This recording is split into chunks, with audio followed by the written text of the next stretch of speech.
Okay, topic na rin, ayun yung nasa unahan. Kung nakikita nyo yun. Truck pa nag-overtake. Ano lang to hindi lang sa expressway ito, in general to, lalong lalo na pagka yung two-way yung kalsada. Stick yung turog nito, ang putok-putok pa eh. Ang ganda ng tunog. Pag ganun, parang siya, parang family car. Pero tunog sports car. Okay, unang tip. Madalas to may experience sa yung two-way, yung may truck sa unahan nyo tapos may pasalubong, hindi kayo maka-overtake. Una kong tip, huwag kayo masyado malapit. Nisip nyo mas malapit, konti yung bebeluhin nyo, di ba? Pero tignan yan, pag ganyan kalapit, hindi ko na makita yung nasa unahan tsaka yung nasa kabilang lane, hindi ko na masyado makita. Pero pag binigay natin ng space yan, makikita natin yan. Ayan, makikita natin, nakikita ko nga yung unahan ng truck eh, di ba? Huwag kayo maniwala doon sa ano ba yung tawag doon? Well, totoo naman yun, yung nakalimutan ko yung sa karera eh, yung nakatutok sila sa likod nung nasa unahan nila, nung hangin, mabawasan yung drag mo. Pero sa ganito o sa kalsada, o ang gagawin nyo kasi pag pumreno yung truck, pag medyo mabilis yung takbo, baka hindi kayo makareact agad. So bigyan nyo ng space para makita nyo yung nasa unahan. Baka alam ba yan, hindi ko makita yung pag masyadong malapit na. Pero pag medyo malayo na ako, ang bagal, hindi ako makalayo eh. Pero pag mas malayo, mas makikita ko yung nasa unahan. Gets nyo naman siguro yun. Para dapat kita nyo palagi yung nasa unahan. Tapos pagka mag-decide na kayo, halimbawa kita nyo na walang kasalubong, malayo pa, commit kayo, huwag kayong agalangan. Tansyahin nyo na kagad kung aabot o hindi. Siyempre marami pang ibang factors doon. Pero pag sinimulan nyo ng overtake, kailangan mag-commit kayo, huwag kayong mag-alangan. Kasi kung mag-alangan, baka mag-panic pa kayo eh, tumigas yung muscle, ganun.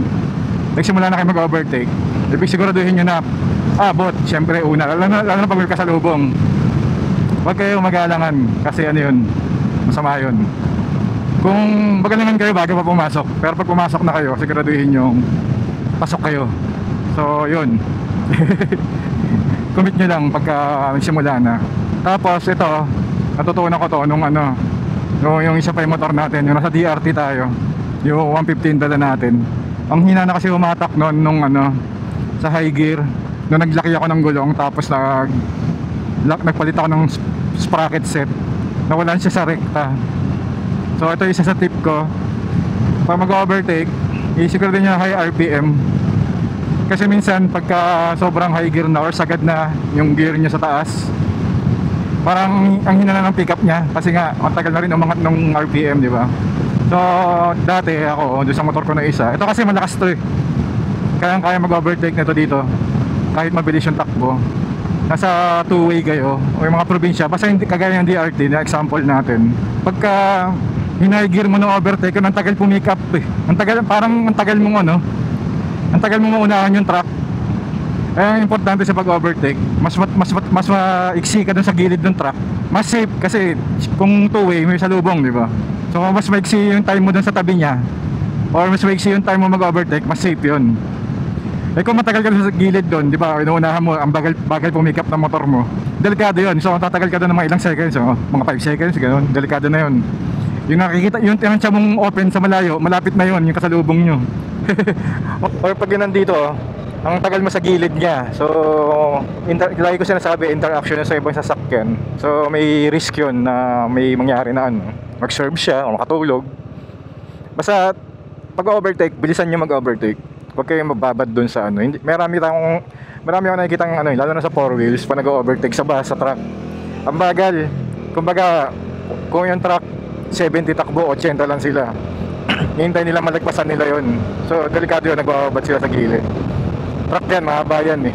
Tapos yung pinaka-importante, o hindi ma-importante, ito yung pinaka-na-discover ko nung nag-expressway tayo. Hindi to masyado sa mga bayan-bayan. Yung wind, yung hangin, sinasabi nila hanginin ka pag nag-expressway ka, magaan yung motor mo. yung una kong intindi doon, hindi siya hangin eh, hindi kayo na hangin eh. Parang nagbabago yung hangin kasi ano ba, watakbo ka dito Cavitex, ang lakas ng hangin diyan, di ba? May crosswind. Pag nag-overtake ka sa truck, biglang mawawala yung crosswind eh. Yun yung mararamdaman mo na ano eh, parang nanginginig yung motor mo kasi magbabago yung hangin.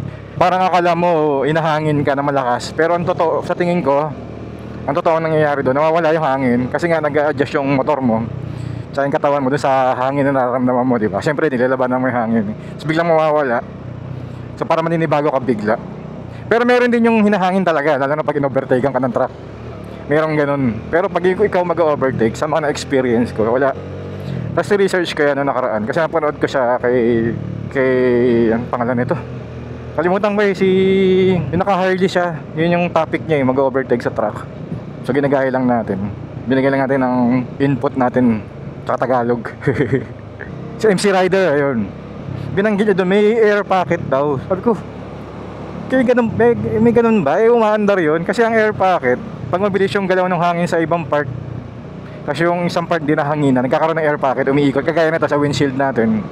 May air pocket dyan sa gitna. Kasi hindi siya tinatama ng hangin. Tapos yung nasa hangin sa paligid niya, mabilis. So dyan nagkakaroon ng air pocket. Sabi niya, yun daw yung feeling na pag nag-overtake ka sa truck, feeling mo inihigop ka. Pero parang hindi eh. Para sa akin hindi ah. Pero sabi niya eh. So hindi man niya sasabihin yun ng ano eh. Sinabi lang niya eh. So ibig sabihin pinag-aralan yun. Sa atin kasi hindi natin alam yun. Kaya kagaya lang yung sinasabi ng iba, pagka hindi mo alam, hindi yun mali. Hindi mo lang alam. Ganon. Tapos yung pinaka-importante, ito talaga sa akin, pinaka-importante. Sinabi ni MC Rider to, pero iba yung take ko dun. Sabi niya, wag ka mag-overtake kung pababa. Downhill yung dinadaanan yung kalsada. Kasi yung truck mabigat yan. So pag nag-downhill yan, bibilis pa yan. So sabi niya, pag downhill, huwag ngang unahan kasi nga, ayun nga, kasi nga, bibilis pa siya. Tapos yung weight niya, so kung pabuelo ka, biglang nag-downhill, hindi mo mabibilis bigla, di ba? So baka mabihitin ka. So yung sinasabi ko, ang take ko naman doon, siguraduhin mong kaya mong overtaken. Kasi yung speed niya, dapat, kaya ng motor mo. So meaning, mabagal siya para sa motor mo. Gets ba? Kung mabilis, huwag nyo na overtake, mabilis pala eh. Okay na yun eh. Kung pasok sa takbo nyo, yung takbo ng truck, kaya nyo na, huwag nyo na overtaken. Kasi nga, maano naman siya eh, mabilis naman siya eh. So hindi yung for the sake of maka-overtake ka lang, o overtaken mo kahit sobrang bilis niya, di ba? Eh hindi naman kaya ng motor mo. Pagka bumuelo ka, pagka punta mo sa gilid niya, yung top speed mo parehas lang kayo. So parang ang nangyari, sinasabayan mo lang siya, hindi ka nag-overtake.